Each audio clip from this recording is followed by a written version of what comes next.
सरदार सेना के संस्थापक एवं जनहित संकल्प पार्टी के राष्ट्रीय अध्यक्ष डॉक्टर आर.एस. पटेल के निर्देशानुसार उत्तर प्रदेश के विभिन्न जनपदों में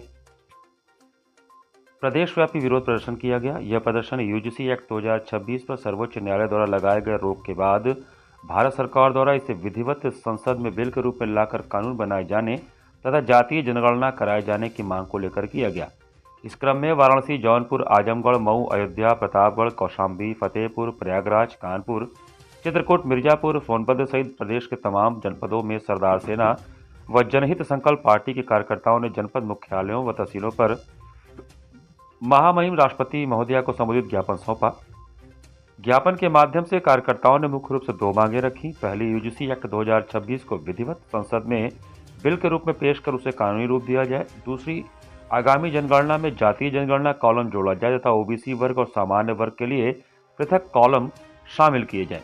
कार्यकर्ताओं ने आरोप लगाया कि वर्तमान समय में विश्वविद्यालयों और कॉलेजों के परिसरों में ओबीसी, एससी, एसटी, दलित एवं दिव्यांग छात्र छात्राओं के साथ जातीय भेदभाव और अत्याचार की घटनाएं लगातार बढ़ रही हैं। इसी मानसिक उत्पीड़न के चलते कई छात्र आत्महत्या जैसा कदम उठाने को विवश हो रहे हैं। उन्होंने रोहित वेमुला और पायल तड़वी के मामलों का उल्लेख करते हुए उन्हें संस्थागत हत्या करार दिया। ज्ञापन में बताया गया कि यूजीसी के आंकड़ों के अनुसार वर्ष 2019-20 में जातीय भेदभाव से जुड़ी 173 शिकायतें दर्ज थीं, जो 4 वर्षों में बढ़कर 378 हो गई, यानी लगभग 118% की वृद्धि। कार्यकर्ताओं का कहना है कि यह केवल दर्ज मामलों की संख्या है, जबकि वास्तविकता में ऐसे हजारों मामले सामने ही नहीं आ पाते।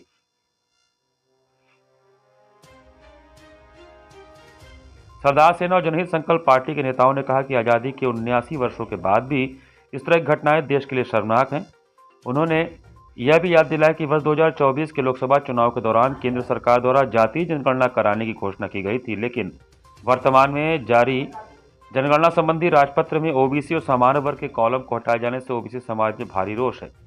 प्रदर्शन के दौरान कार्यकर्ताओं ने चेतावनी दी कि यदि उनकी मांगों पर शीघ्र कार्रवाई नहीं की गई तो वे राष्ट्रव्यापी आंदोलन शुरू करने को बाध्य होंगे, जिसकी पूर्ण जिम्मेदारी भारत सरकार की होगी। हम लोगों का कोई वो नहीं है, हम लोग केवल यह है कि जो कानून सरकार ने बनाया उसको लागू किया जाए।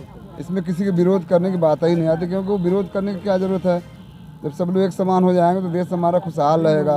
इसमें विरोध की क्या बात आ गई कि मतलब हम दूर बैठे, आप दूर बैठे, सारे लोग हिंदुस्तानी हैं, हम हिंदुस्तान में पैदा हुए तो हिंदुस्तान की बात करें और जाति बिरादरी बात क्यों करें लोग, जब सब सरकार ने बना दिया कि सारे लोग एक साथ बैठ करके पढ़ें। इसमें कोई वो नौकरी तो नहीं मिला कि नहीं हमको नौकरी मिल गया हम जाके वहाँ नौकरी कर रहे हैं। केवल पढ़ाई के लिए सरकार ने कानून लाया है कि सारे समाज के बच्चे एक साथ मिलकर के पढ़ें, इसमें कोई भेदभाव ना हो।